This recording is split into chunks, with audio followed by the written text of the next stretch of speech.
Hey guys, couple Wall Street game notes for you today. Had a buddy reach out to me yesterday looking to invest some money, and I was shocked at how little he had thought about the overall percent of his net worth that he wanted to put in the market, the risk tolerance that he was comfortable with, and the lack of goals around that money and what he wanted it to do for him in the short and long term.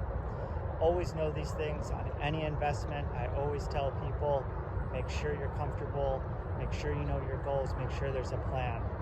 A couple other notes for you today. It is mid-tech week here in New York City, and there are hundreds of conferences, micro conferences, breakout sessions, and so on going on around AI. This tells me about the health of the ecosystem, the health of the startup ecosystem, the potential for one of the major platforms like Microsoft, OpenAI, AWS, and so on, to capitalize on being the foundation, the bedrock for the next biggest tech companies in the world. On that note, read an interesting article in the Wall Street Journal about how the United States is winning and outperforming the EU in the global AI tech race. The United States with about 690 companies valued at $2.5 trillion versus the EU with around 100 companies valued at $330 billion.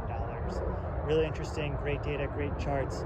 Always telling people to do their research, look at the data, highly recommend that article. Also just want to quickly touch on CrowdStrike as they reported last night. Stock is down around 5% today.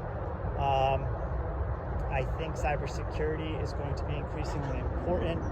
There are many, many positive use cases for AI. There are many, many negative use cases for AI. And CrowdStrike is developing solutions to compromise any sort of negative use case, keep companies protected, and it's going to be an absolute need for large enterprise organizations to have. They have recovered nicely since the issues they had last summer. This could be a buying opportunity, something to watch. Any kind of pullback like this, when things are generally healthy, when the industry is generally healthy, might be a good signal to make a move, take a small position.